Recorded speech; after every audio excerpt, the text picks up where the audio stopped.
The following program contains adult themes, nudity, and coarse language. Viewer and parental discretion is advised. What up, Mike?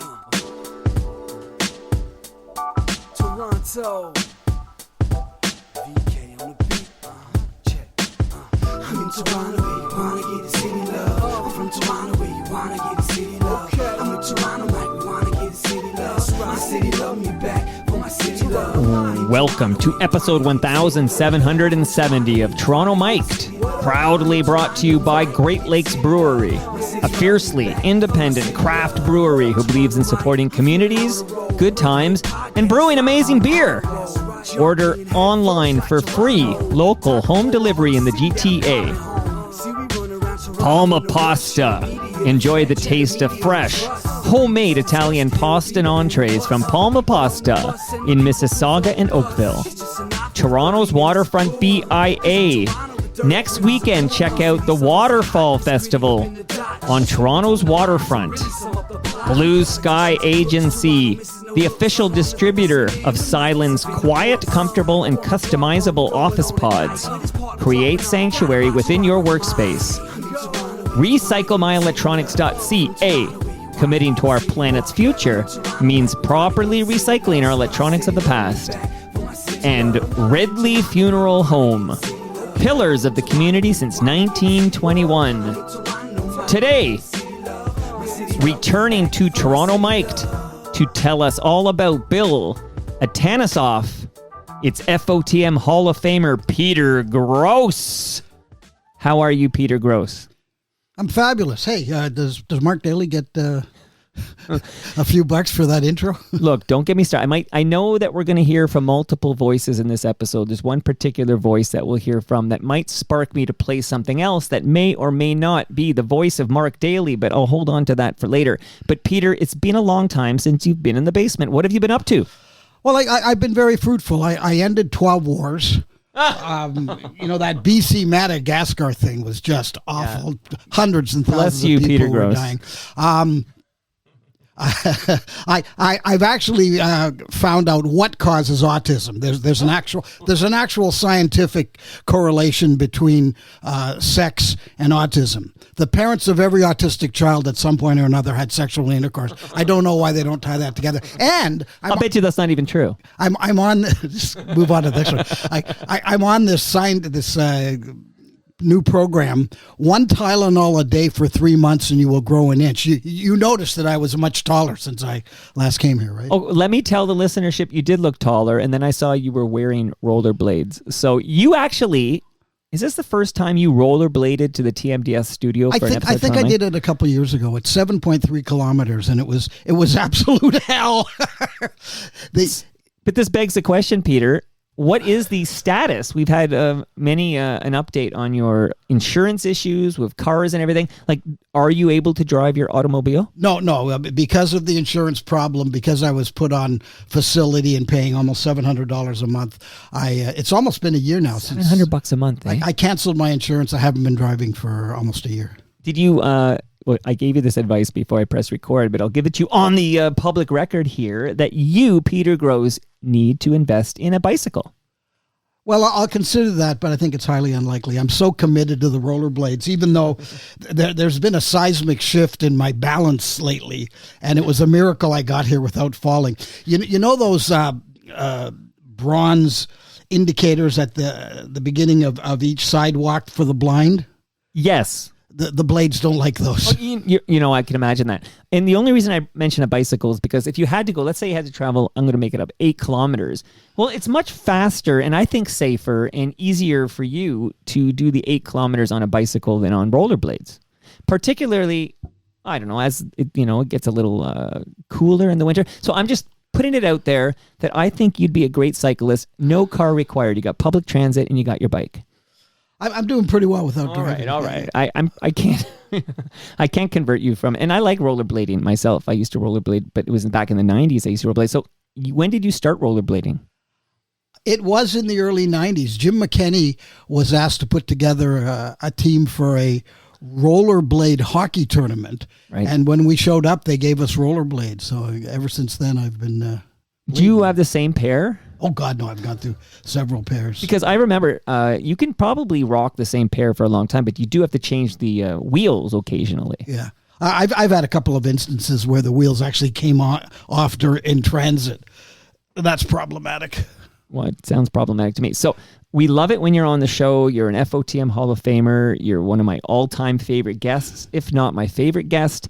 We're going to do a couple of quick updates, and then it's going to be all about Bill Atanasoff the rest of the way. Does that sound good to you, Peter? Yeah, I know that you make your living interviewing the movers and the shakers and the heavy hitters and the notorious and the famous. But enough about Peter Gross. But Bill Atanasoff wasn't famous. Bill Atanasoff wasn't a rock star. But this is a story that will amaze some people and dismay a lot of people. It's essentially, in my life, what happened to Bill Atanasoff is the worst thing I've ever seen happen to a human being. Okay, so hold on to that because you've brought some stellar audio, some familiar voices, some people will hear for the first time. And I'm kind of really excited. When you pitched me this idea, I was sold right away. And I want to thank Retro Ontario for this fantastic photo I was able to get from Retro Ontario. That's Ed Conroy, also of FOTM Hall of Famer. He's got a great photo of Bill, in a CityTV truck or whatever with his camera out the window. And I think it'll be a great photo to accompany this episode of Toronto Mic'd. But I need to ask you, because you've talked to him since I have, how is our mutual friend and co-host of Gallagher and Gross Save the World, how is John Gallagher? Well, I'd have to say the answer is not great. He called me a couple days ago and informed me that he'd had a much more serious stroke, and he didn't quite sound like the John Gallagher we know and love. And I think he was still in hospital. I think he's been in hospital since July. That does not sound good. So Peter. I can't be overly specific, but he's not 100%. So I did a phone call with John, I'm within the last 18 months. Time is a blur to me at this moment, but fairly recently, he had what are the smaller strokes called? The one that you had? The TIA, transient ischemic attack, which is the most benign stroke you can have. Yeah, TIA. That's the letters I was looking for. So I live in an alphabet soup. There's FOTMs, there's TMLXs, there's TMDS, and this is TIA. So okay, and shout out to the TMU. But he sounded great. He sounded like John Gallagher, and then I would hear him doing voiceover ads, big ones for, I don't know, on the Super Bowl. I think I heard him, at least the Canadian telecast. So John sounded good last time I talked to him, but I'm hearing from you now he had a bigger stroke and has been hospitalized since July. So on behalf of the TMU, that's the Toronto Mic'd universe, we're all thinking of John. I don't want to live in a world without John Gallagher. Do you? No. And it's funny how you're driving around or listening to the radio and suddenly you'll hear, a commercial. Oh, voiceover. And his voice is so distinctive. Oh, yeah. It's his moneymaker, so to speak. So here, we're wishing him well, and keep us updated, Peter, because this news that I only got from you a couple of days ago, just when I heard it, I was so sad. I can't. John in the hospital. This guy needs to be out in the sun. Is there a sunroof, or what is it called? Actually, just so I can make the news even sadder, his dog died. Wait a minute. Johnson? What was it? Jack Johnson? Jack Johnson. He named him after a fighter. Yeah. He just sort of in passing, he said the dog died, and I felt terrible for him. Okay, so you're hitting me. This episode's only going to get sadder, everybody, but there'll be a silver light in this whole thing because we're talking about, in the present tense, we're talking about Bill Atanasoff. So the last update I want before I shout out some partners and then it's all Bill the rest of the way is I want to just congratulate you because I listen to a lot of podcasts. Down the stretch, your podcast continues to impress me. I don't think, and this is going to be like a testimony that will kind of live it in this episode because you're basically the producer of this episode and you're going to introduce this audio clip that you independently procured. So this is the Peter Gross episode of Toronto Mic'd, but it's all about Bill Atanasoff. But I got to say, Down the Stretch is so well produced and so interesting that me, a guy who hasn't been to a horse race in decades, I think, I find it fascinating. So kudos to you on your podcast, Down the Stretch, which drops a new episode every single week. And if you're listening this week, there's two wonderful stories about jockeys. There's a jockey named Brian Hernandez Jr. He rode Mystic Dan to the Kentucky Derby in 2024. Had a terrible spill a couple of weeks ago at Churchill Downs. Broke 7 ribs, pierced his liver, internal bleeding. And he was gracious enough. He let me interview him while he was in his hospital bed. And he says to me, I think I'll be riding in the Breeders' Cup, which is in 5 weeks. He's being overly optimistic, but you got to aim high.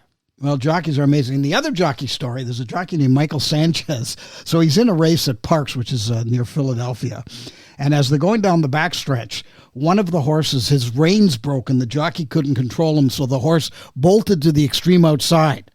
And Michael Sanchez looks and sees, it was one of his best friends, sees his friend's in trouble, pulls his horse out of the race, goes off to the side to rescue his friend.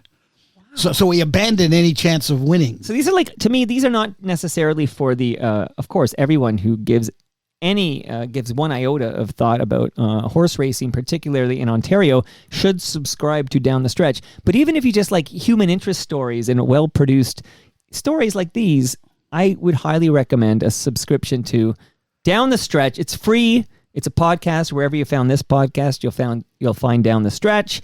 Did you ever get sued for using the term Down the Stretch? There was an issue with... Oh, yeah, I rember this. Yeah, with the... Did that ever come to anything? Did you ever have to get Lorne Honickman involved? No, I called their bluff.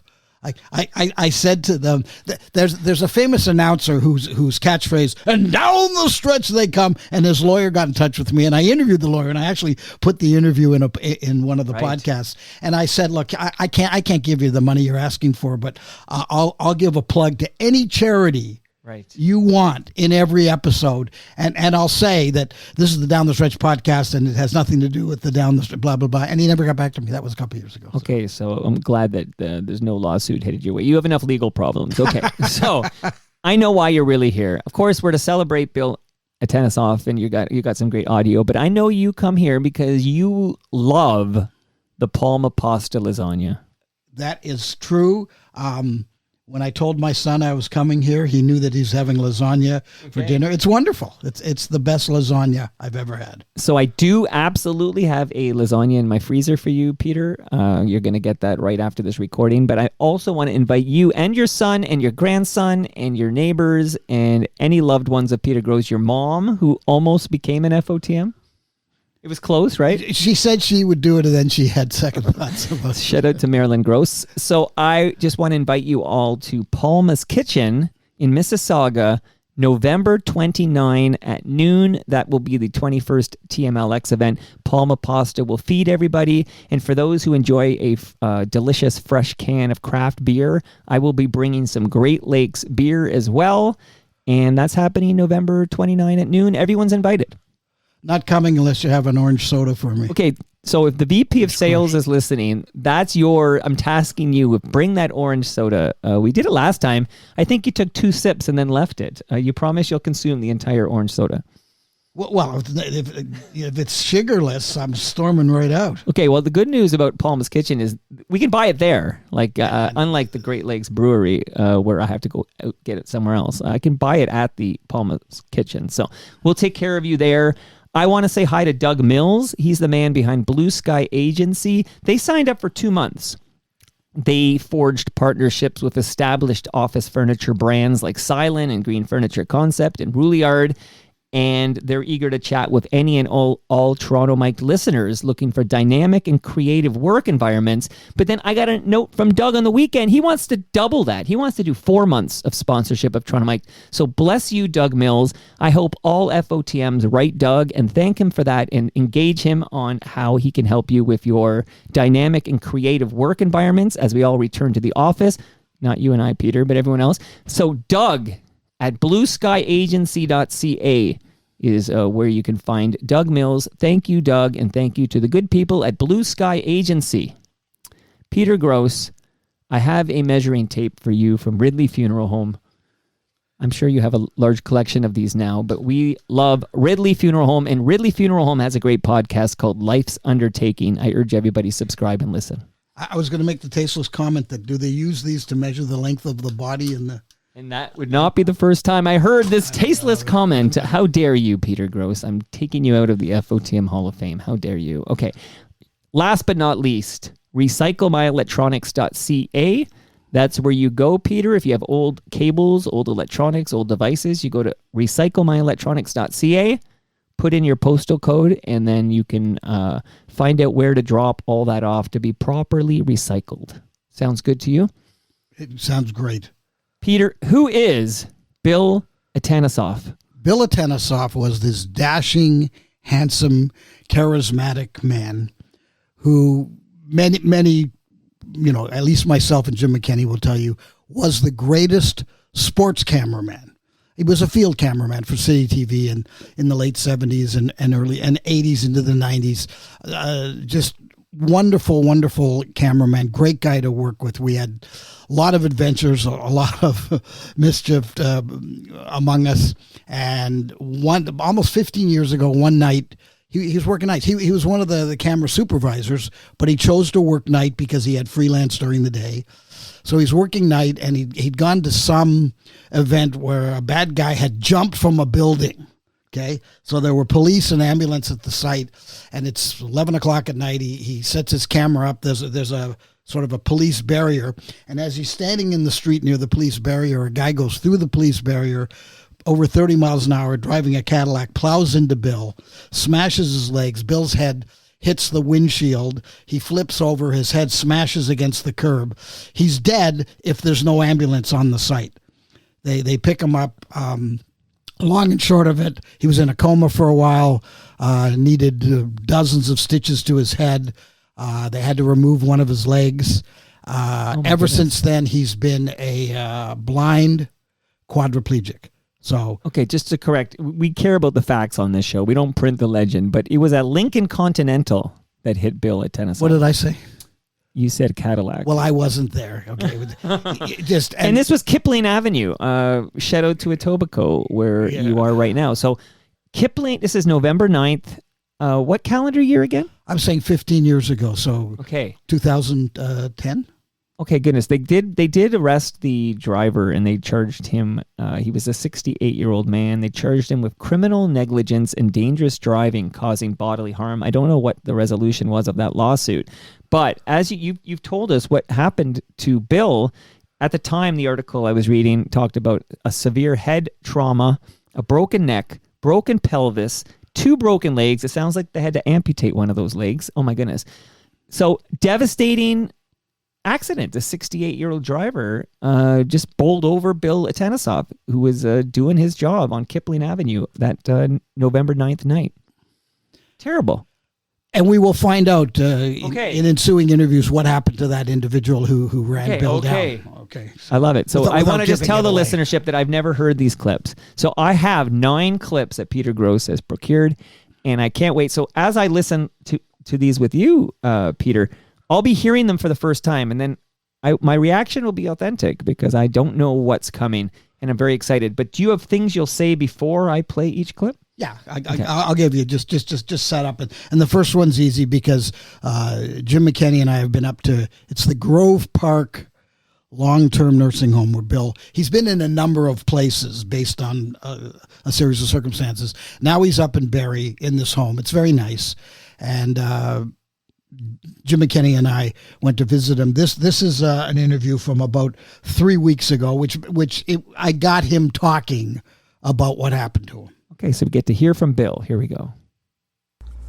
We're talking with Bill Atanasoff, room 3037 at Grove Park Long-Term Health Care. First of all, it's a beautiful sunny day. Bill, how are you feeling today?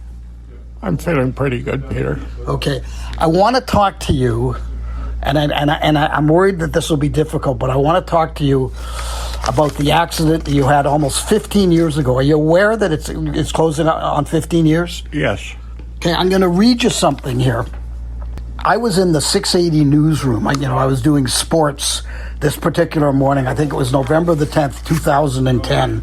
And I saw this story come over the wire. I'm reading it with interest, and then my heart just sunk.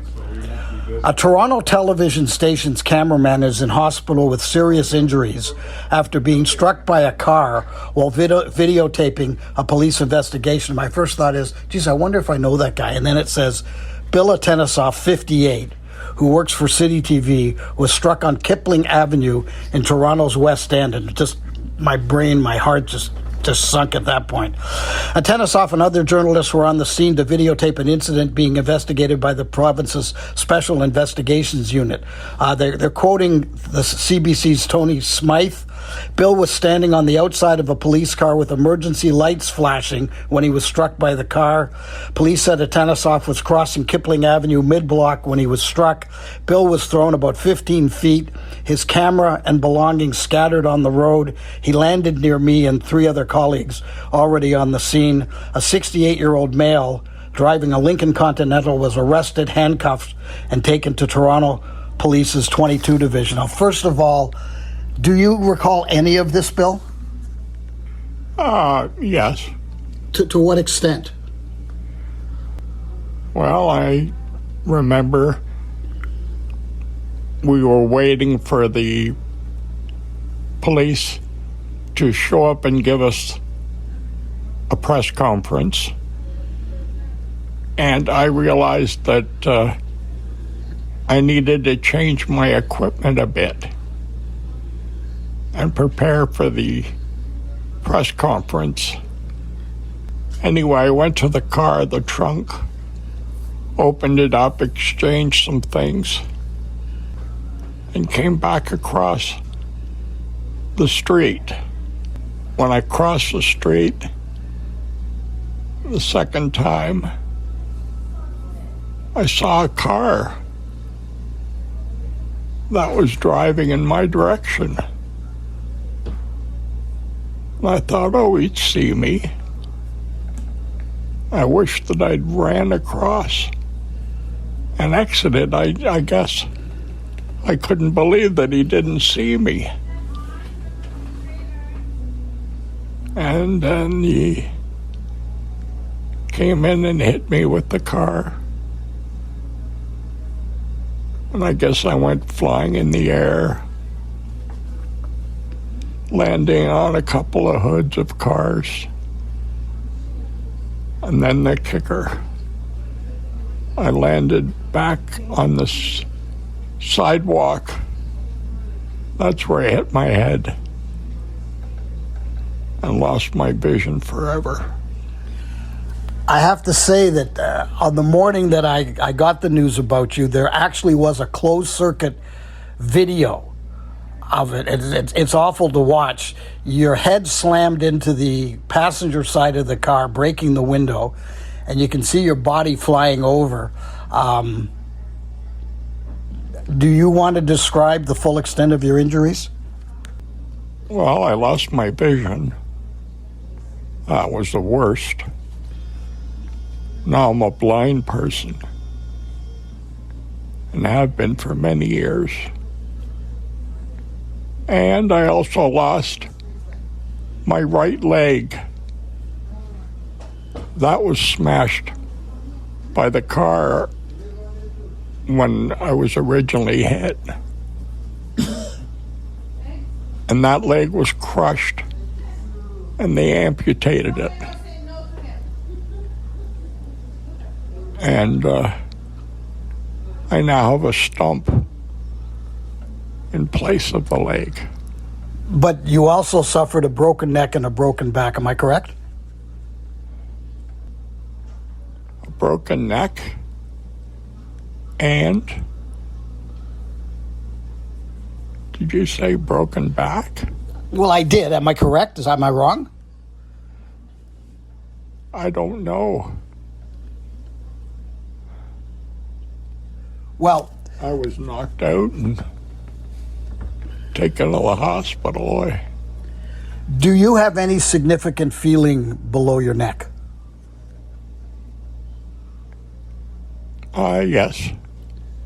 Talk about that. What? Well,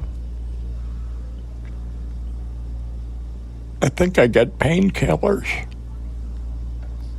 which take care of the pain. Without the painkillers, I'd be in total misery. Which part of your body gives you pain? My upper back. That's the worst.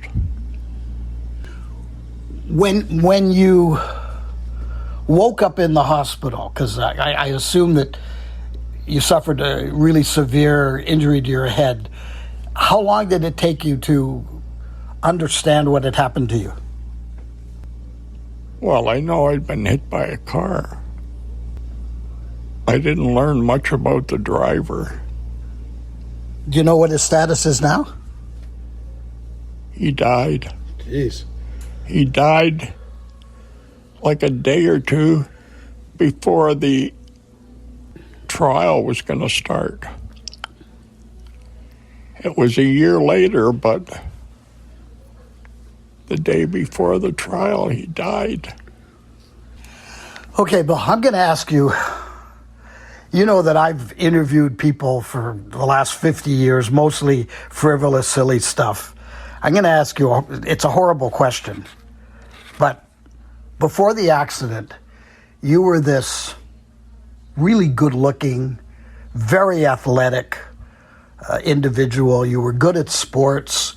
You were, and we're going to talk about this, me and Jim and your friend John Whey and other people, about what a brilliant cameraman you were. You worked hard, you saved money, you owned a house, and in an instant, because some driver was careless and not paying attention, it was all taken away from you. How difficult is it to process that?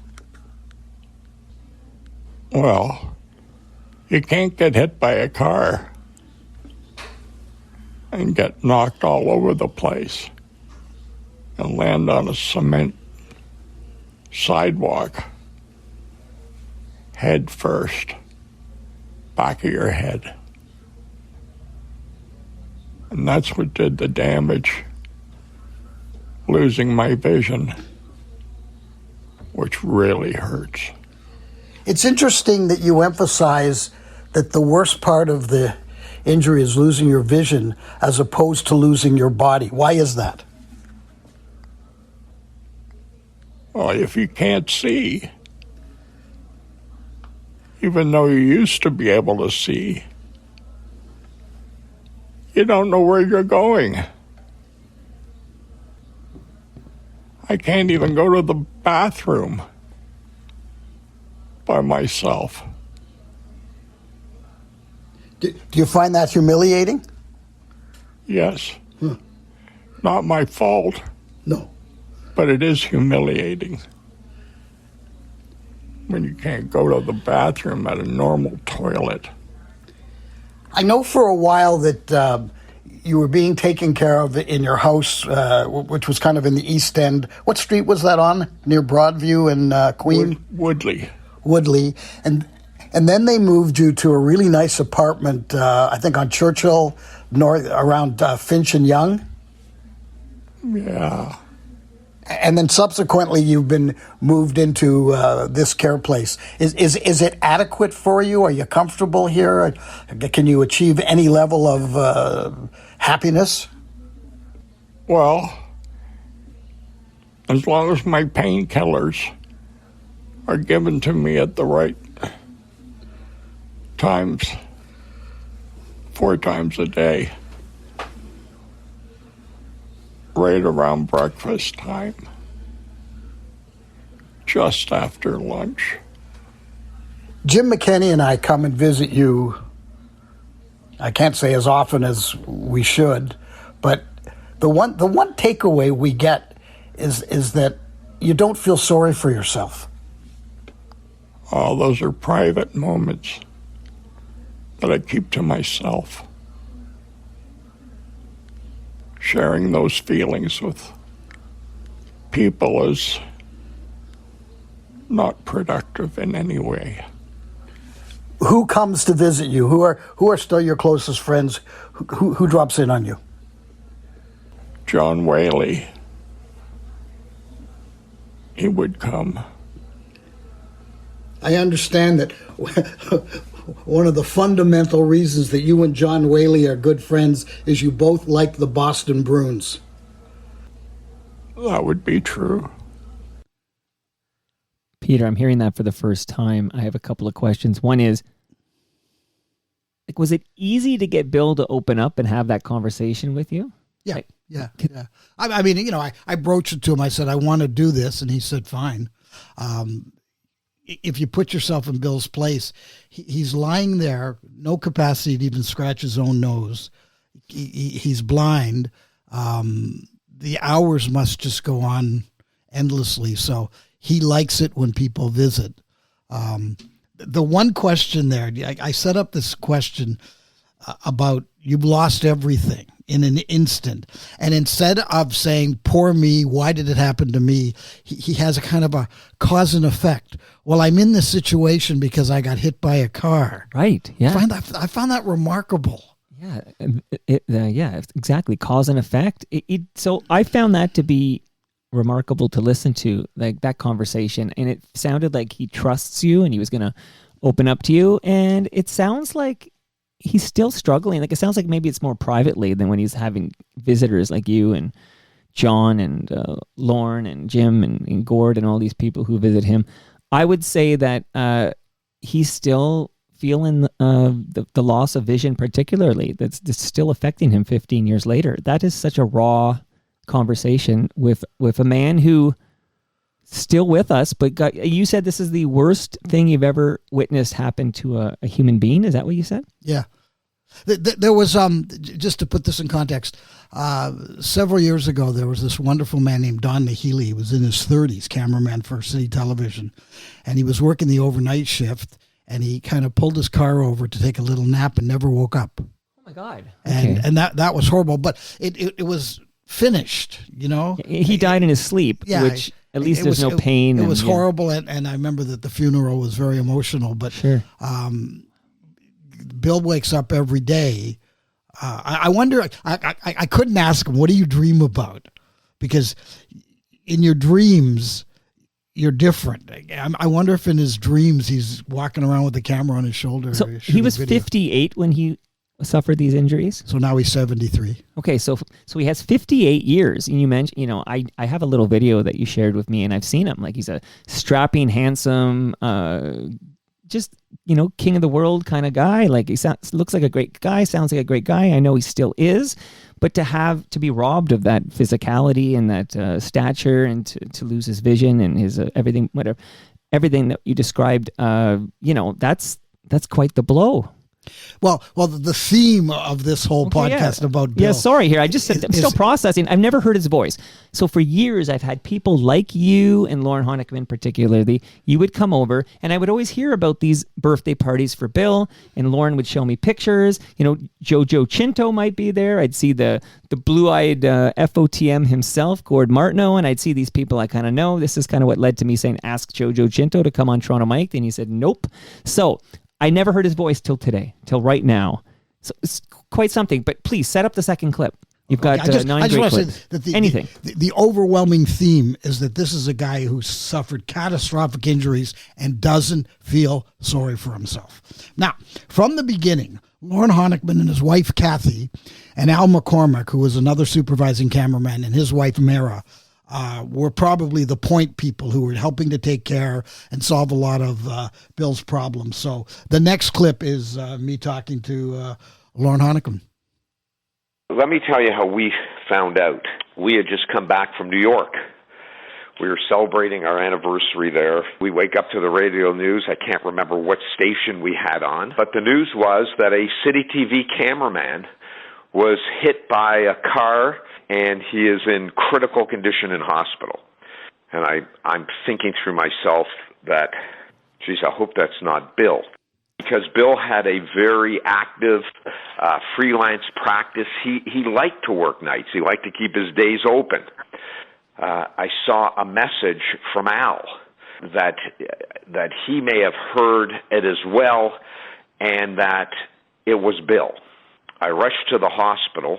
And one of the incredible things, Peter, when you think about it now, is that Bill was covering some what used to be called in the business, and you'll remember this, it was called a hot shot.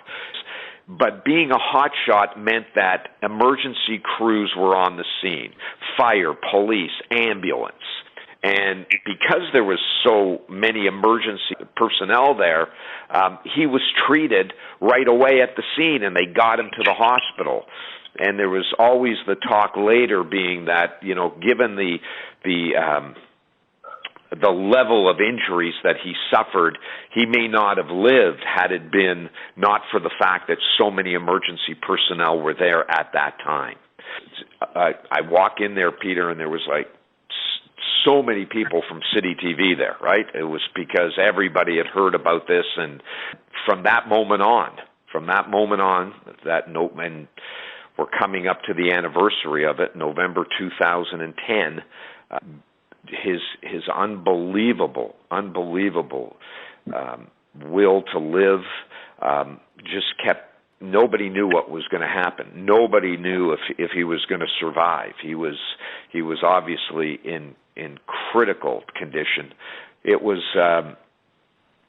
the type of thing where you thought to yourself, nobody's going to make it, and you didn't think he would. And as the days and the weeks and the months and of course eventually the years, Bill did survive, and it has been an unbelievable journey watching him.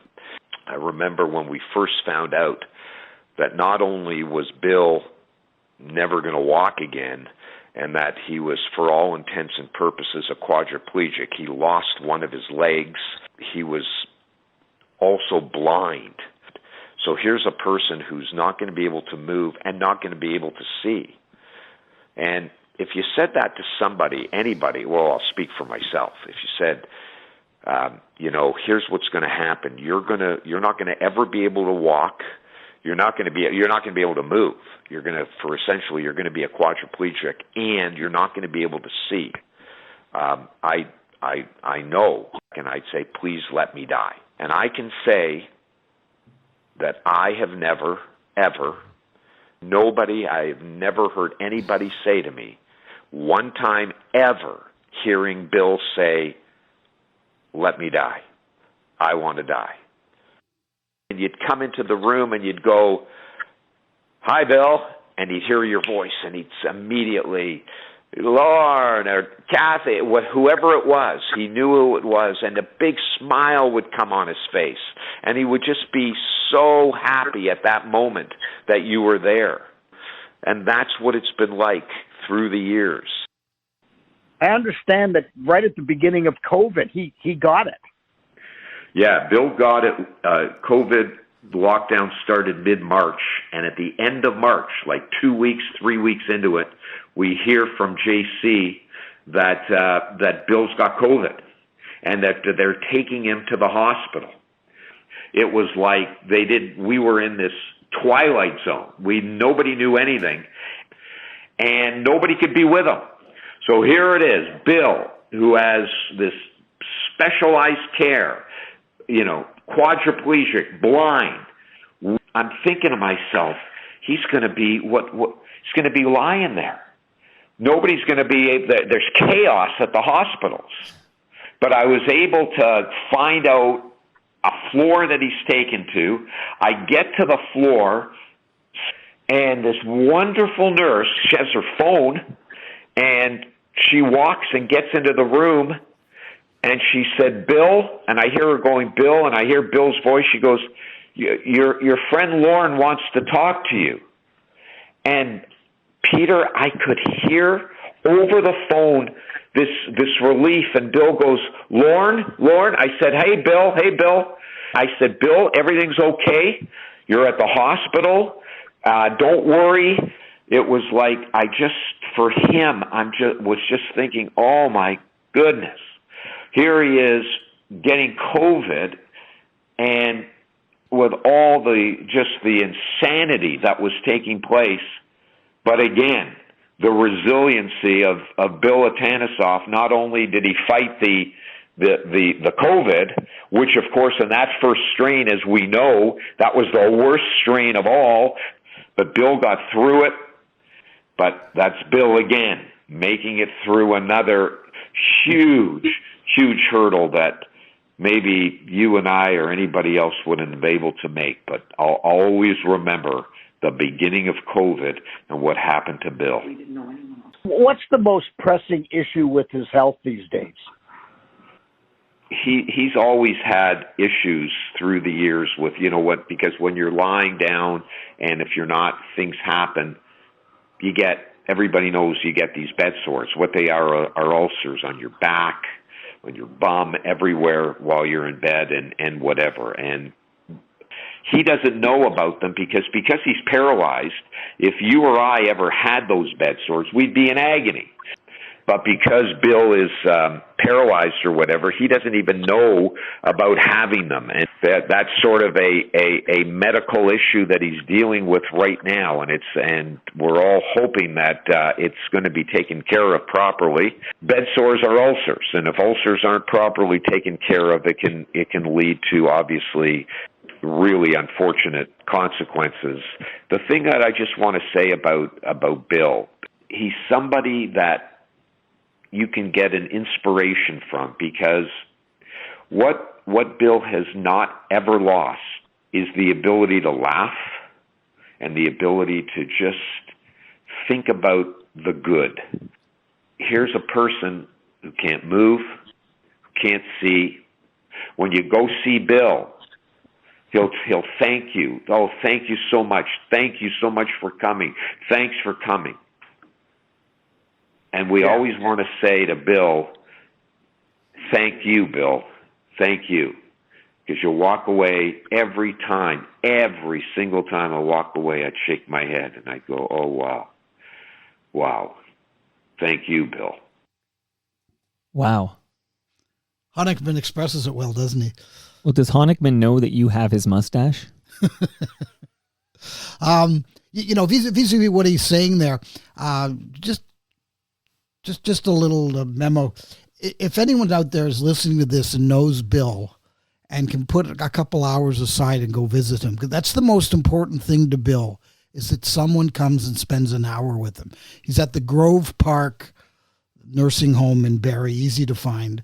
If you ever worked with Bill or you know Bill, just think about it. They let you in. They're very nice there. And he's thrilled, and it's a real moment in his day if someone comes to visit him. The next clip is with John Whey. Whaley and Bill have a lot in common, because I think at some point John Whey was a videographer who shot his own stories. And Whaley's one of these guys who from the very beginning was very loyal to Bill, coming and helping him out and visiting. So hit the button and let's play John Whey. John Whey, before Bill Atanasoff's accident, how would you describe your relationship with him? Well, it was funny. My first 4 years at City, I worked on Deanie Petty City Line with the still fabulous Deanie Petty, and I volunteered and helped Jim McKenny on Wednesday nights because he didn't have anyone to help him. So I would go down to Leaf games or Jays games with Bill for highlights, and we struck up a friendship because Bill still is a total sports dude, loved tennis, his Atlanta Braves, and the Boston Bruins, and that's where we bonded. You have a mutual affection for the Boston Bruins, which is kind of an affliction from some people's point of view. And in the next couple of years, it's going to be a suicide affliction. But nonetheless, let's talk about Bill. When you first heard what happened to Bill, what was your understanding as to the extent of his injuries?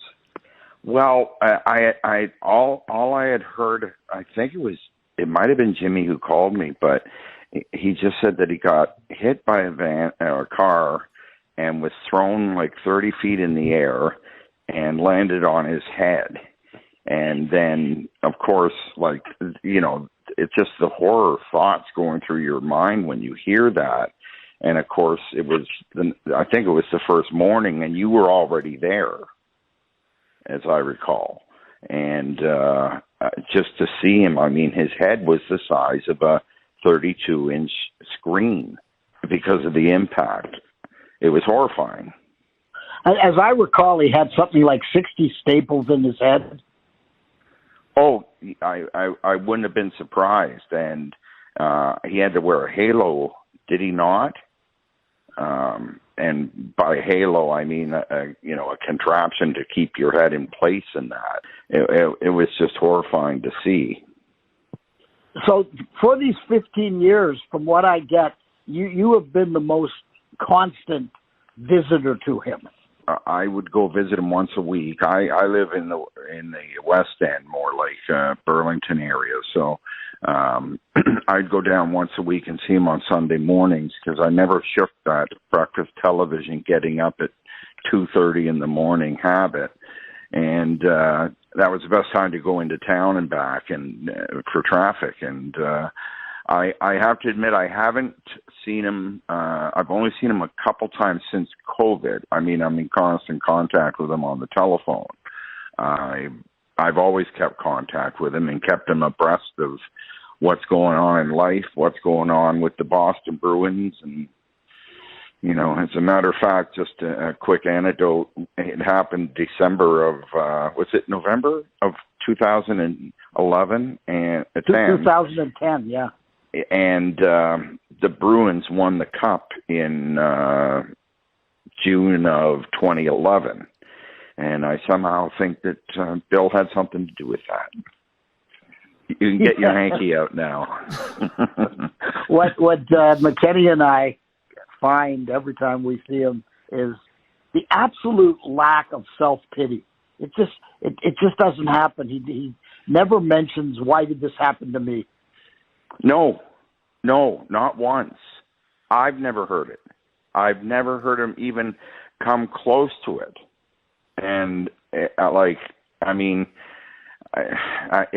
an overused cliche when something like this happens, but you think you got problems in your life? He's a blind quadriplegic and is not bitter, doesn't complain. It puts things into perspective, and I know that's a cliche, but it's true. Always in a good mood, like always, anxious to talk, and amazing person. He would just go whatever extra yard had to be done to make your story look as good as it could. And not that the others didn't, don't get me wrong, but Bill would ruin his clothes if it meant that the shot looked better. I wonder, it's just a total pro and a wonderful guy. It is good to hear John Whaley's voice. There's a episode of Toronto Mic'd celebrating the 30th anniversary of the launch of breakfast television. Ann Romer was in the basement, and she arranged to have John on that episode, and I'm so glad she did. And hello to John. But wow, yeah, again, these are great clips, Peter. Thank you for putting in this work. You want to set up? So this, I will just tell the listener. So we have 9 clips. They're all pretty short coming up, except for this next one. So this next one's got a bit more meat on the bone. But any words to say before I press play on clip I think 4? what you'll find in this clip is just we wander into the past with Bill and talk about some of our experiences together because he was a remarkable guy, and there were just so many outrageous things that happened to him. So just hit it and see what we got. What high school did you go to? Winston Churchill. What was your first job out of school?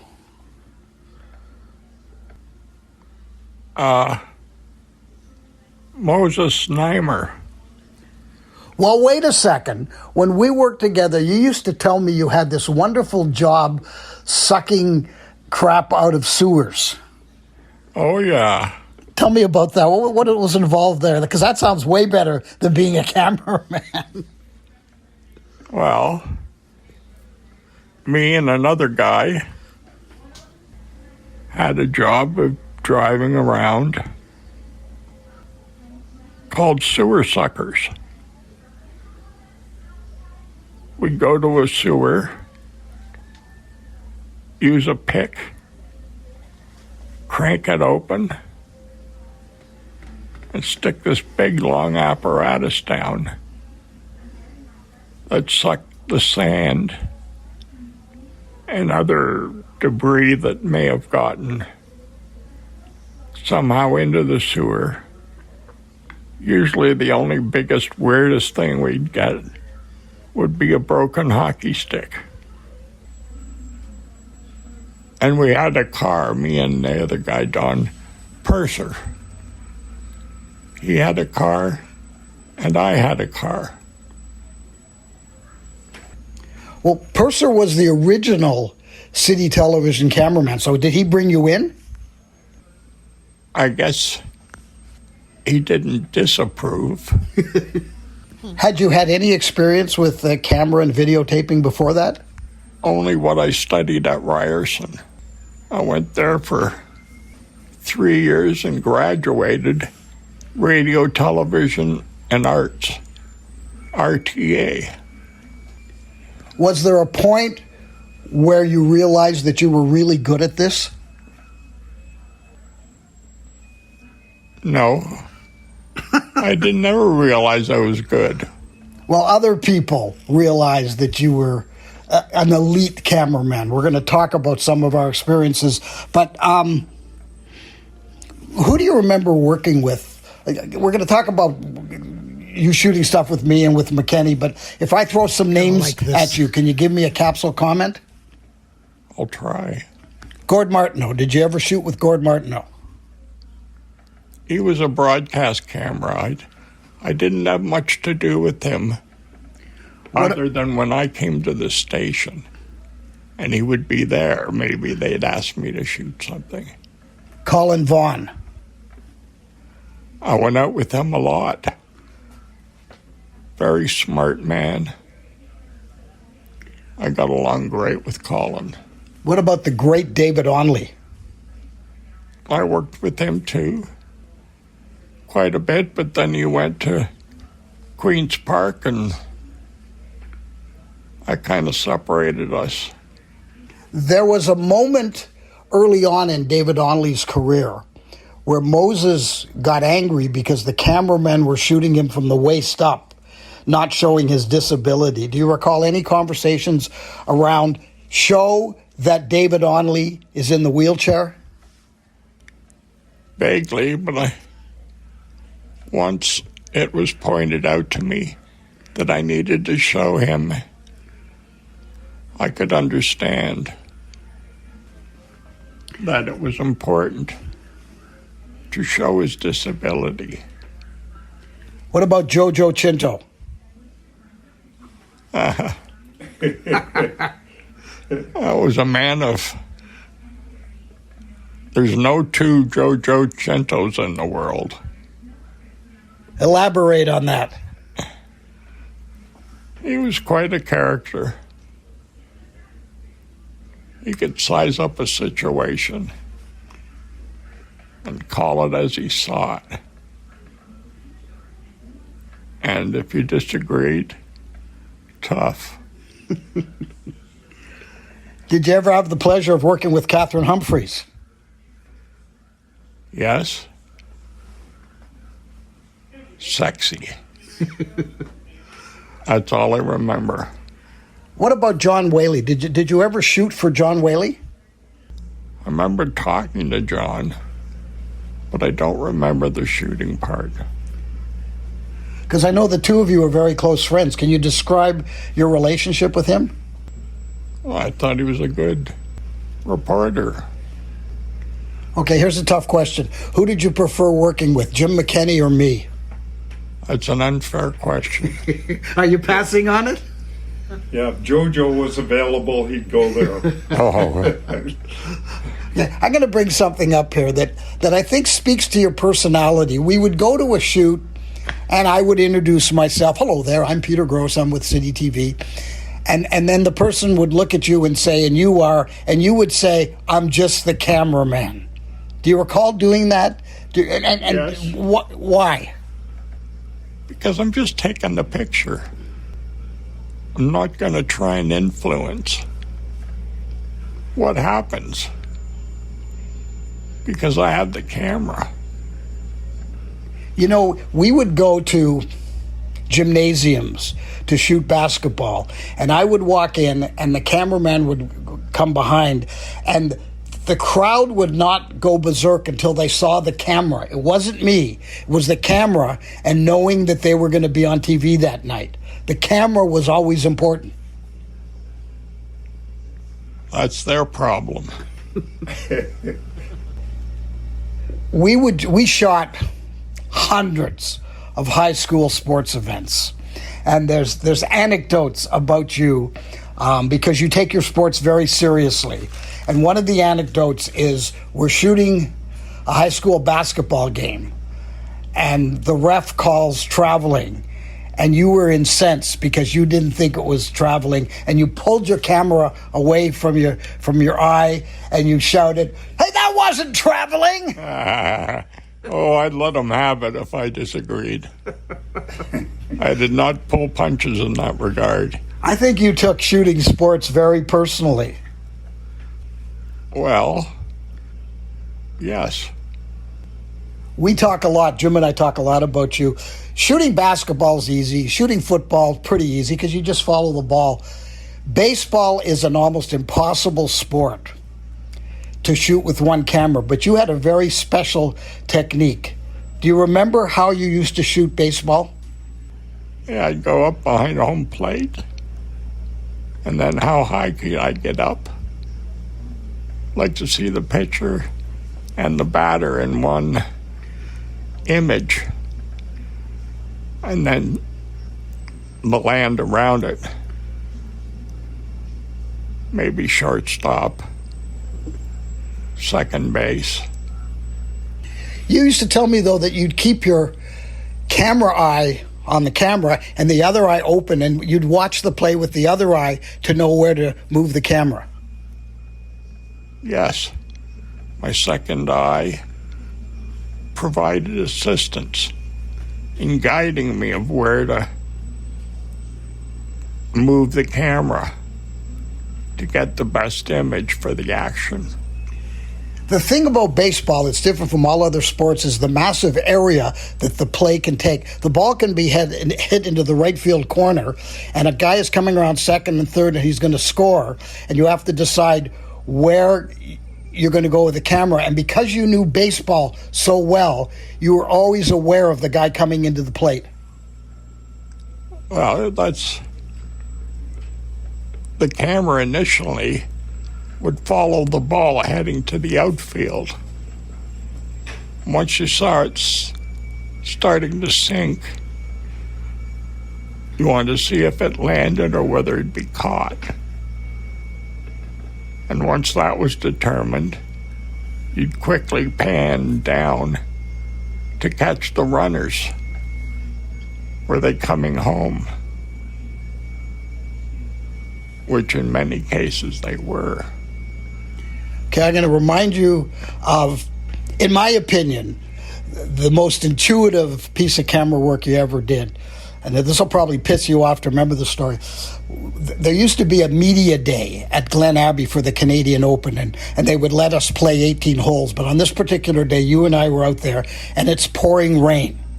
And I'm determined to come back to the office with some product. So on the 17th hole, a long par 4, I put my 8th shot into the trap.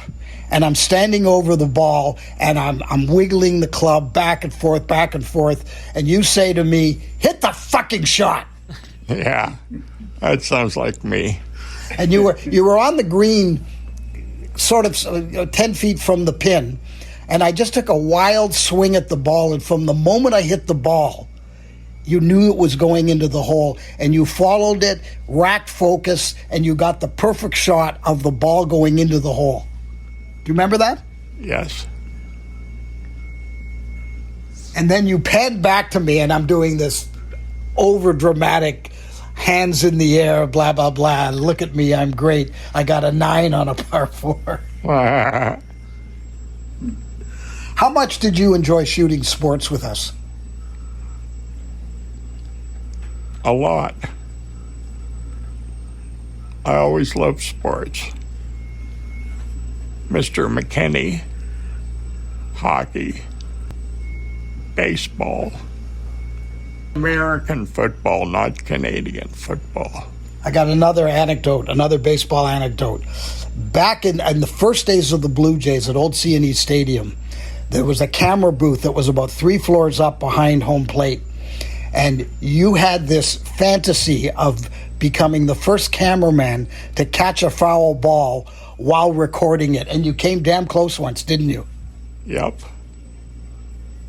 I was disappointed that I didn't get it. What were the circumstances? Well, the batter took a swing, and it nicked off his bat. And the ball came back up in the air and towards us in the camera box. And I just about caught it, but didn't. Imagine if someone did that today, it would be on every TV station, it would be on YouTube, it would go viral. If I had a baseball glove on my hand, I'd have caught it. Do you recall a number of circumstances with me in which you suffered injuries? I escaped. I was never hurt working with you, but oftentimes when you were with me, there was damage to your body. Do any of them stand out to you?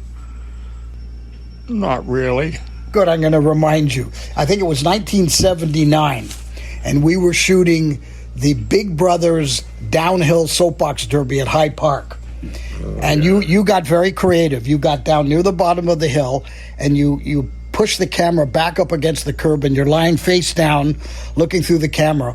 John Hinnon, who would later be my boss at 680 News, lost control of his soapbox, and his little vehicle slammed directly into the lens of your camera, pushing the lens back against your face, snapping the lens off the camera. I remember looking for you, and I see your body pack, your recorder, tumbling down the hill, the lens up in the air, and you grasping your face, blood coming out all over the place. Do you remember what you said to me when I came up to you?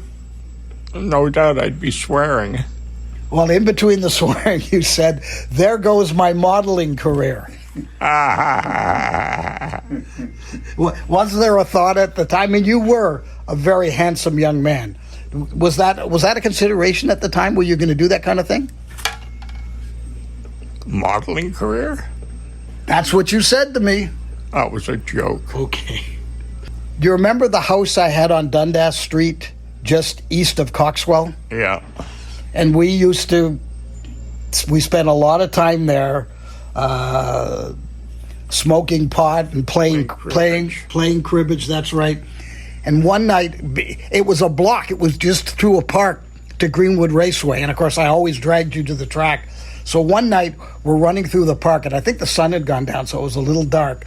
And of course, you're competitive. You had to run faster than me, not knowing that at the end of the park, there was a wire fence about a foot off the ground, and you hit that full flush in your legs and went flying.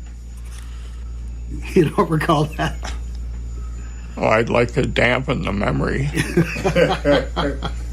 Not a proud moment. Do you remember all the squash we played together? Yeah. And I'd have to say this.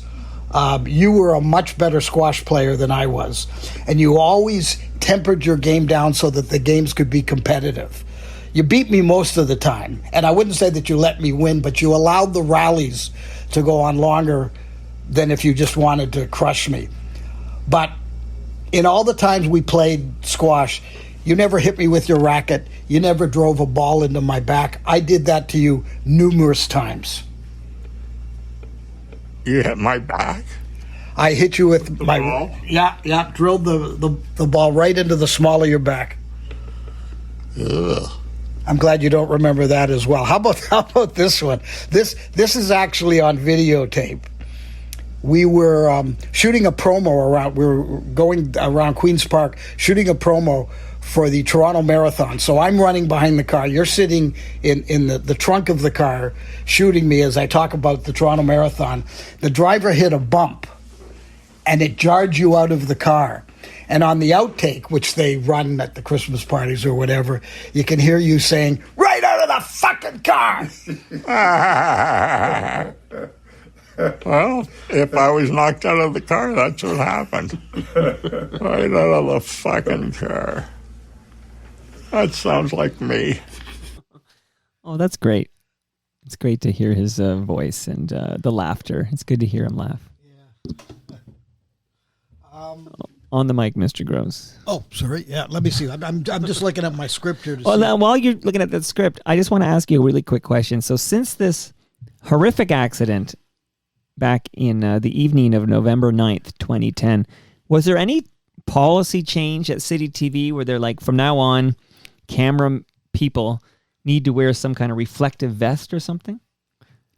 I don't know. I think on the night in question, he was mostly in black, but I just wonder, sometimes it takes an accident for people to be like, oh, at night, it's a bad idea to wear black and be on the street filming. You know, if you had a reflective vest, maybe that would be safer. I'm just wondering. Regardless, all of the information that I have heard is that the guy driving the car went right past a police barrier, that it was completely the fault of the driver. Of course. Now, through the whole history of this, imagine, you know, someone very special to you is a quadriplegic and blind. Every one of his needs to be taken care of someone else. So Bill had a live-in. I can't say it was a girlfriend. He had a girlfriend, and they broke up, and she continued to live in his house. And so for several years, she took care of him. And I got to be very vague about this because I really don't know the details. There was some concern that this woman had taken, there was an insurance settlement of some amount, and that she had taken some of this money and used it for purposes other than Bill's benefit. Allegedly. Yeah. So Lorne wants me to say allegedly. Yeah, allegedly. And anyways, because of this concern, I think about 7 or 8 years ago, Bill's younger sister, Janet, had power of attorney over him and took over. So this next clip is with Janet and talking about her concerns for Bill. Janet, just how did this affect your family when you found out how badly Bill had been injured? Well, it was really, really traumatic. And I know that my husband and I traveled down to Sunnybrook Hospital every weekend because we were both working full time at the time. Every weekend for, I swear, almost 2 years between him being in Sunnybrook and then later at Bridgepoint. He had a girlfriend or a lady who was a friend taking care of him for a while. And without going into the specifics, it was pretty clear that she was abusing a lot of the money that came from the settlement. So 8 years ago, you obtained power of attorney, and now you are in charge of his destiny? Yes, I am. I was speaking with Bill earlier, and I said to him, did you break your neck and did you break your back in this accident? And he was very quizzical and didn't seem to feel that was the case. Can you be more informative about that? For some reason, I thought he'd broken his neck and his back. No, he did not. He had a severe head injury, and that brain injury caused blindness and basically paralysis. I mean, he's not totally paralyzed. He has feelings, and he can feel pain in his back or his neck or his arms, but he really doesn't have use of them. He can't even scratch his own nose. I understand that there's been an issue with bed sores with him. How threatening is that to his health? Well, if they become infected, then of course his health would be compromised. For anybody that gets an infection, especially when you're 73, right, is not good. So it's got to be looked after. He never did have them in his own private home because he had 24/7 care. The just lying in one spot for a long time can create these bed sores? I guess so, yes, yeah. So you have to sort of lean them to the left, lean them to the right, sit them up a bit more. If they do go in the chair, it's a limited time, that type of thing. You don't have to answer this, but I am curious. It must be very expensive to keep him. If I were to just ballpark and say between $6,000 and $7,000 a month to keep him in this particular home up in Barrie, does he have sufficient funds to sustain this? Let's say he lives another 10 years. Yes, he does. He does. There was an annuity from the car accident that gives him extra money along with his pensions and Old Age in Canada pension. So between all of them, yes, he can definitely live in his present situation in a nursing home for the rest of his life, and he will have enough money coming in every month. When we visited him, when we talked with him, you never get a moment where he feels sorry for himself. Is this just a reflection? Well, you would know, you're a sister. Is this a reflection of just the type of human being he is?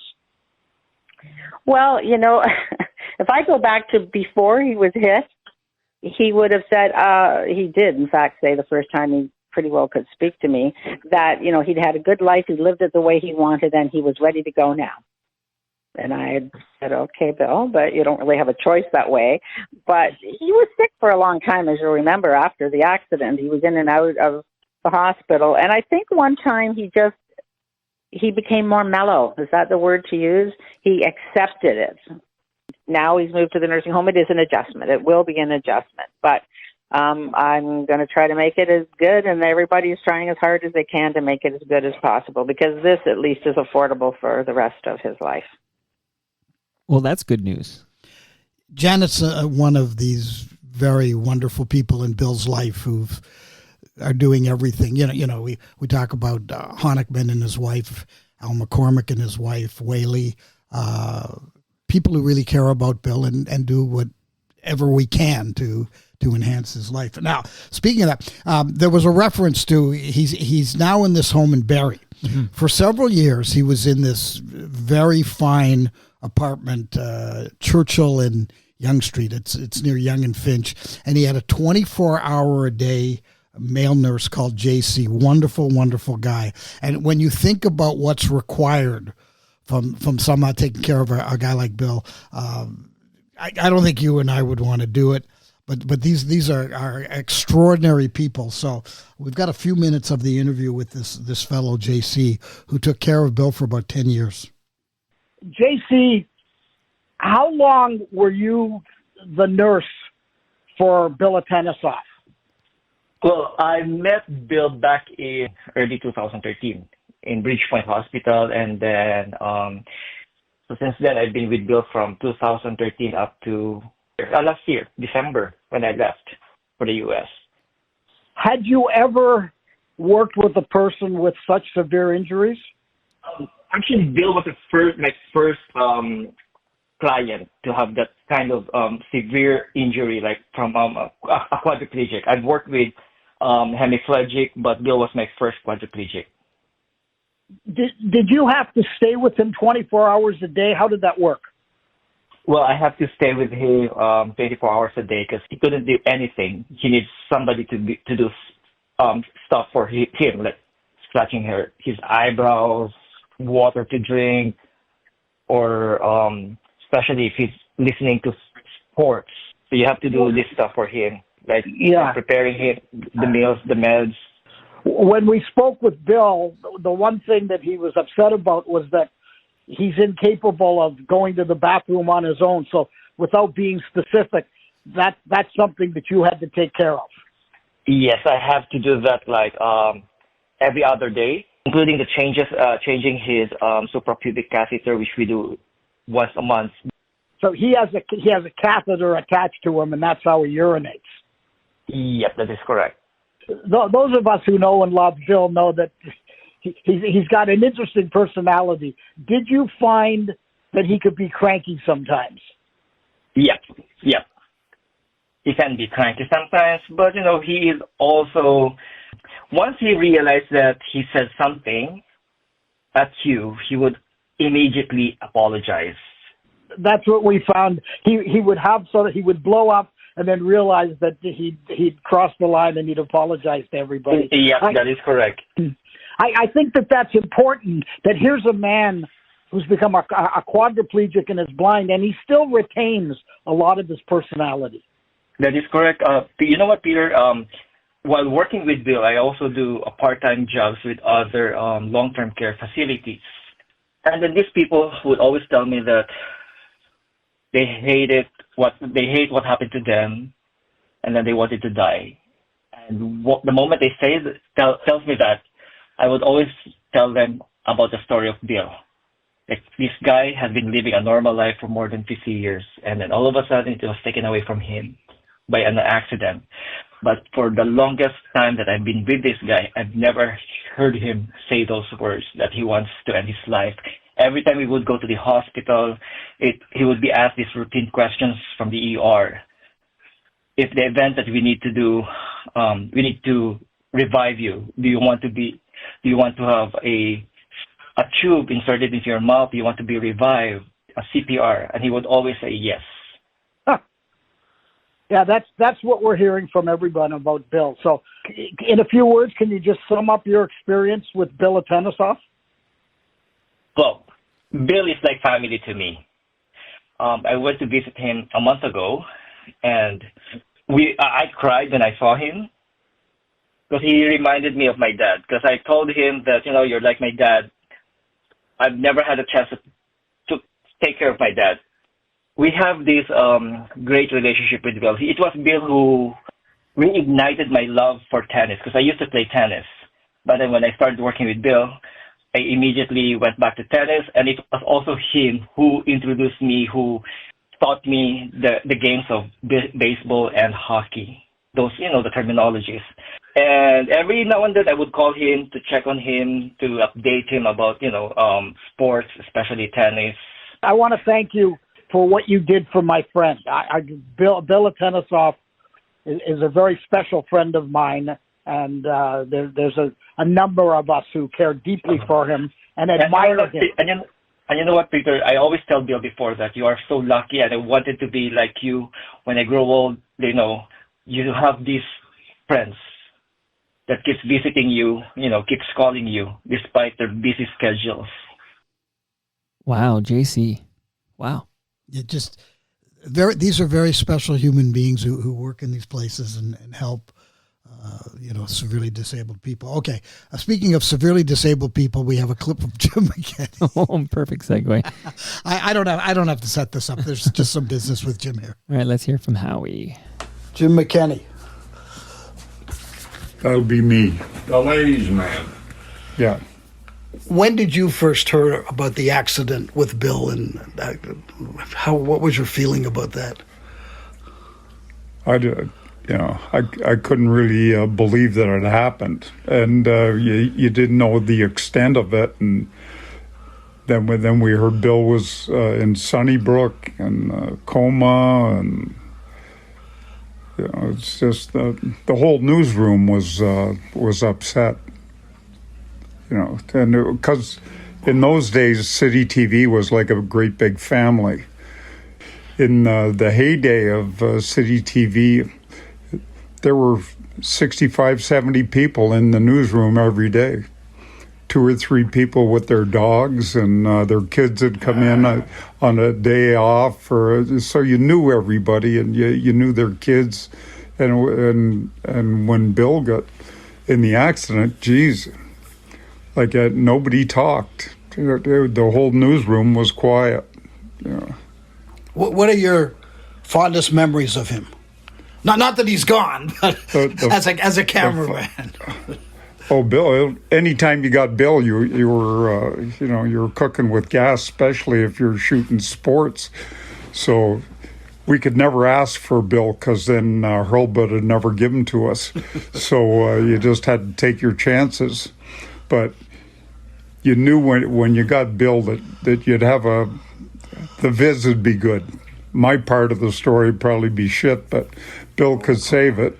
And most guys for a minute and a half segment would shoot 15, 18 minutes of tape. Bill would get it all in 5 minutes of tape, and so the editors loved him. It was so easy to cut a story that he went out and shot, because in his mind he put the story together as he was shooting it. Do you remember the look he would give you? He'd pull the camera away and just glare at you saying, "We don't need any more." Yeah, that's 6 fucking takes.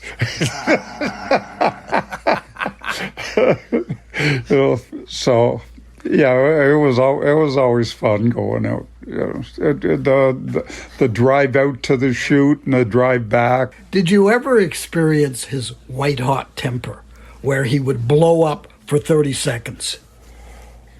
Yeah, on occasion. Yeah, you'd be in a game and a referee would make a bad call and Bill would come out from behind the camera and said, "That wasn't fucking traveling." You know, what the fuck are you talking about? And all these kids, the high school kids, would be there too, right? And but I would cover him off because I'd probably be in front of the kids and drop a joint out of my pocket or something. So he'd be okay with whatever he said. So, you know, it was fine.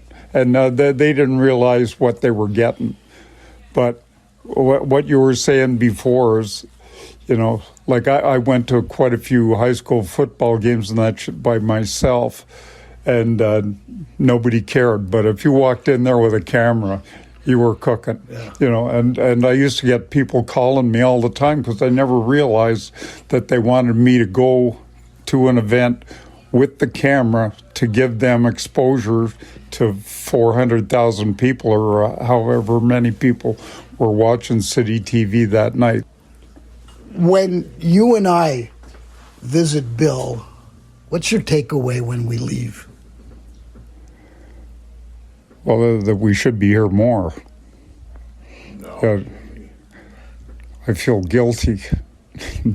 But what about his state of mind, how he deals with this? Yeah, well, it's amazing, you know, to keep a half-assed positive attitude after all that's happening for such a long time. You know, I'm not so sure whether I could do it. It's a very powerful example of the will to be happy, you know, to live and to be happy. And, you know, so many things that we take for granted, you see they can be taken away in a heartbeat. And why does it happen to the good people? How did you get the nickname Howie? How did I get the nickname Howie? When I was playing for the Neil McNeil Maroons when I was 16 years old, there was another defenseman on the team named Jim McKenny. So they kept getting us mixed up. And so Gary Smith started calling me Howie after Howie Young, because I had a facial and behavioral resemblance to Howie. Howie was one of the finest alcoholics to ever play in the NHL.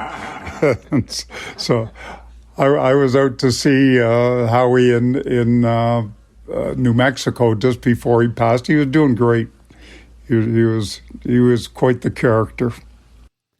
Wow, Jim McKenny. Wow. You know, I know we have a couple more clips to go, but Peter, I want to let you know that I think you did a stellar job on this, producing this episode. And it's funny you made that joke with Jim off the top that, you know, oh, Bill's not dead, because it does come across a little bit like we're memorializing Bill, but absolutely still with us. We got to make sure we're celebrating him while he's here, which I think is very cool. Well, the very fact that he survived 15 years with these catastrophic injuries has defied the odds with Bill. But you've heard the testimonies. Yeah, I love this. The will to live, the shrugging off of the dreadful things. And it sounds like we're talking very late September right now, but at some point in November, I guess November 9th, yeah, it'll be the 15th anniversary of that horrific night. And by the way, what you've seen, what you've heard, is a guy who's still very articulate, has a very strong memory, still laughing, and a great sense of humor. Yeah. And keep in mind that the main injury was the slamming of the head against the concrete. You know, sounds sharp to me. But he's sharper than I am, and sharper than you for sure. Well, I accept that. He's very mentally intact. The next clip is Al McCormick. Al McCormick, huge man. I used to love going out with Al McCormick because he's twice my size. And you can find on YouTube a story we did in 1985 when the Blue Jays wiped out the Yankees. And they sent us to New York, Al McCormick and I, on a Monday morning going to New York and basically traipsing through New York going, na, na, na, na, na, na. And of course, they sent me with the biggest cameraman possible just in case I would get beat up. If you ever find it, it's great. Anyways, Al McCormick and his wife, Mara, and Lorne Honickman and his wife Kathy have contributed very much to Bill's benefit over the years. So in the next clip, Al talks about his relationship with Bill, and included in this is a clip from a piece of video that Al shot of Bill 27 years ago. I've seen this. Yeah, that just it almost makes me cry to see what an attractive, funny, bright guy he was. So here's some clips with Big Al McCormick. Big Al McCormick, 5-minute clip. Then I have a very short 11-second clip and a question for you, Peter Gross, and then you're going to take us home with the final clip of Bill. Love this very much. Thank you, Peter Gross. Here is what is this? This is the penultimate clip. Al McCormick, I worked with you many, many times. I loved working with you, but you're probably aware that in many circumstances, the reporters, particularly reporters going out for sports, preferred Bill. Were you aware of that? Oh, absolutely. No, Bill was a sports enthusiast, and you're aware that he played hours and hours of tennis, and when he was fortunate enough to have a tennis court in his backyard. I was terrible at tennis, and he would, I guess in desperation, he would call me up, and I'd go over, and we would shoot a bucket of balls, and there'd be balls all over the court, and we would go around collecting the balls to start again, and I would bend over to pick up the balls, and he'd say, "Don't bend over to pick up the balls." He said, "This is how you do it," and he would demonstrate how he would put the ball between his foot and the racket, and then in one motion you lift your knee up and the ball would come up and you catch it. And so I tried it, and I wasn't even very good at doing that. And I just ended up bending over to pick up the balls, and he would be yelling at me constantly about that. How did you and the other cameramen react when you heard how badly he was injured? I received a phone call from Peter Dvorak. I wasn't working at City at the time. I had taken a package a few months before that, and it was a phone call just out of the blue, and Peter said, "Bill's been in a car accident. He's at Sunnybrook," and we got in the car and went up there, and of course the ICU was just crammed with people from City. When we realized how badly he was injured, I mean, it was just devastating for us. I'm sure you've got many anecdotes about Bill. Can you pick one out for our entertainment? Colin Vaughn, who was the political specialist at CityTV, he was very interested in Quebec politics, and in the 90s, we would go to cover the elections in Quebec, and Colin, his favorite political cameraman, was Bill. His second favorite was me, fortunately, and a lot of times they would send 2 cameras to Montreal. And Gord was another one that he would often go with with Colin. We would work during the day, and then we would have a lot of partying at night. This one night, they handed us little handheld video cameras. And just for a laugh, I fired up the camera to show Bill was going to demonstrate how he applied hair products to his hair. So I shot this video of him applying the hair, and it turned out to be so funny. And Bill, having the sense of humor he has. As my mother always said, smells like springtime. Of course, she was referring to asparagus with cream sauce. I'm just on the cream sauce.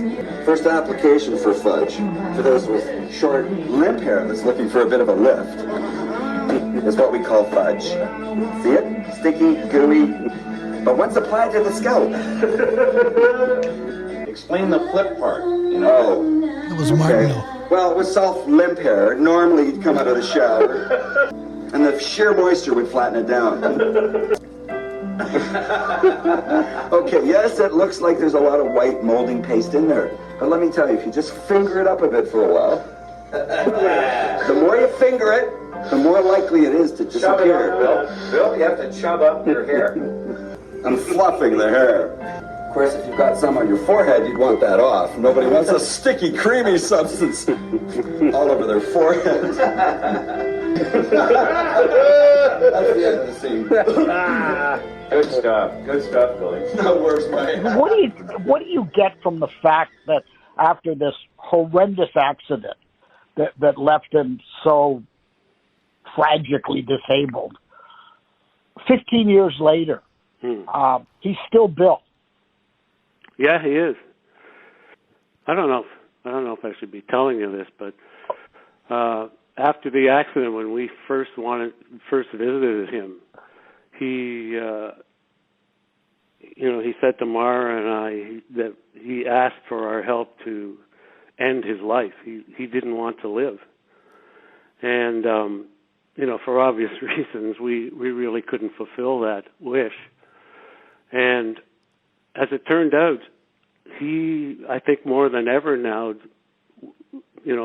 cherishes his life. Wow. I could have edited that out because we've been constantly reinforcing the fact that he never felt sorry for himself. But that was a very reasonable reaction in the early moments, don't you think? And as we learned from his sister, he won't even sign a do not resuscitate order at this point. That's how much he enjoys life and living. Yeah. So it speaks to his acceptance of the fact that he no longer has his sight and his mobility, and how he basically adapted, and he can listen to his Bruins games and listen to tennis matches, and he can laugh at a good joke and visit with friends. He's living his best life. Okay. Now, Peter, hold on. Before you set up the last clip, okay, because that's Al McCormick we just heard from, okay? Yeah. I've never had the pleasure of meeting Al McCormick, but recently Lorne Honickman visited not once but twice. And his first visit here in the basement, Lorne Honickman, I played a clip of Subdivisions by Rush.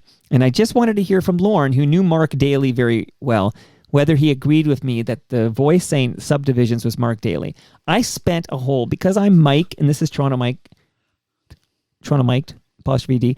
I spent a whole 6 minutes on this, and it drove Lorne mad. Like, he was move on. He didn't want to spend more than 60 seconds on this. You should have seen his face, and I have the video evidence. But then when Lorne came back, I had in my possession a clip sent from the aforementioned Al McCormick, because Al McCormick heard that episode of Lorne. He enjoyed all 6 minutes. I know that. And Al sent me a little clip of basically AI bringing down the music and raising the vocals for an 11-second part of Subdivisions by Rush. So I'm going to play 11 seconds that Al McCormick sent me. You're going to tell me whether you believe that is your former colleague and friend Mark Daly or not, and then you're going to set up the final clip of Bill. You ready? Okay. 11 seconds. Subdivision. In the high school halls, in the shopping malls, conform or be cast out. Subdivision. In the basement bars. You heard Subdivisions twice in that 11 seconds. Peter Gross, I'm looking at you. In your opinion, having worked closely with Mark Daly for years, is that the voice of Mark Daly? Very likely. There was something very distinctive. I wish I'd had more than a second and a half. I'll do it one more time, though. Then now you know what's coming. Again, sorry, Lorne. We're spending another 11 seconds on this. Subdivision. In the high school halls, in the shopping malls, conform or be cast out. Subdivision. In the basement bars. I'm voting yes on that. Okay, I just had Chris Murphy and Jay Ferguson from Sloan. They were here on Friday. I think Chris loved hearing that little clip, and he started singing the rest of Subdivisions, which is his favorite Rush song, and he thinks it's Mark Daly. I think it's Mark Daly. Al McCormick, for the record here, before you set up the final clip here in Bill's excellent episode of Toronto Mike, Al McCormick says, without a doubt, 100%, that was Mark Daly. Take it away, Peter. You did a great job in this episode. I want to just run one wonderful anecdote by you. In 1979, there was a hockey tournament in New York. I think it was called the Challenge Cup. NHL All-Stars or against the Russians. So Bill and I were sent down to shoot this, and our number one priority was to score some marijuana. So we're going up to people on the street. And Madison Square Gardens has these 8 circular stairwells going around it. And we found out between periods that they were like the eternal stairwells of pot. Up and down, people were smoking like crazy, right, being very generous with them. So by the end of the game, Bill and I are extremely high. we go into the NHL All-Stars dressing room, just buzzed out of our minds, and I'm interviewing Ken Dryden. Wow. I don't remember the question I asked, but as soon as I asked the question, Bill pulls his camera away from his face and loud enough so that every other person in the room can hear, he says, "That's a stupid fucking question." That was, and then 30 seconds later, he apologizes. I love it. I was out of order. I love it. Okay, this is a nice clip to sort of end the thing, and at the very end of this, you're gonna hear Bill's ongoing sense of humor. I'm not exactly sure. I can't remember what ensued in this, but just hit this last clip of Bill. So, Bill, there's a nice TV set in your room here. Of course, you can't see it, but do they put sports on and you can listen to sports? Yeah. And who are your favorite teams these days? The Boston Bruins, the Cleveland Browns, the New England Patriots, and the Toronto Blue Jays. You've moved off Atlanta? Yeah, didn't you like the Atlanta Braves? Yeah. I'm sorry, Atlanta. So you're enjoying the Blue Jays this year. They're having an amazing season. Aren't they in first? They're still in first as we're talking. I think they're 2.5 games ahead of the Yankees and the Red Sox. Their bullpen's been atrocious all August. But Bichette and Springer are insane. Bo Bichette. What made you as a child decide that your team was the Boston Bruins? It might have been as silly as, my name's B for Bill. And the two Boston Bruins start with a B. So you're not a big fan of the Buffalo Bills, though? I like the Bills, but only maybe as a number 3 team. In terms of watching TV where you can only hear the audio, what's the best sport? I like baseball and the pace of it. Probably hockey. What's your routine here at Grove Park? What are your days like? They're not great. I'm like an old man. This is where they sent me to die. Well, considering your circumstances and how badly you were injured, the fact that you're still kicking and still thinking in a very upbeat way after 15 years is incredible. I thank you. I still feel like shit. Well, on that note, I'm going to conclude the interview. Great ending. It's a great ending. I hope we're fucking done. So there's still a lot of Bill Atanasoff left in Bill Atanasoff. Thank you, Peter Gross. You more than earned that lasagna from Palma Pasta, my friend. You basically painted a very thorough picture. It was very thorough and detailed and interesting. And we heard some voices we know and voices we don't know. But we got the story of Bill Atanasoff. And I got to say, thank you so much. I'm not sure there's any other outlet that would give 90 minutes to this gentleman, and I would honestly give even longer. That was very interesting to me. You do great work. If I could reiterate, if you've listened to this and enjoyed this, if Bill Atanasoff ever shot a story that worked for you, if you ever worked with Bill, if you knew Bill from CityTV, and you have the opportunity to go up to Barrie to Grove Park, you can do the research and find out where he is. They're very receptive. They're very kind there. Go visit Bill. Go take an hour of your time and say, I heard the podcast. I just wanted to come say hello and visit you. That would be great. And I have a mind blow on our way out here that I was doing a little homework because you mentioned that Bill liked to work evenings. He would freelance during the day and do other things, right? So I thought this was interesting. If you go to imdb.com and you search for Bill's name, Bill Atanasoff, you will learn that he was a camera person for the Elephant Show, and that was the famous kids show hosted by Sharon, Lois, and Brom. So the Sharon, Lois, and Brom, the Elephant Show, Skinnamarink-a-dinky-doo. Bill's got a credit on that.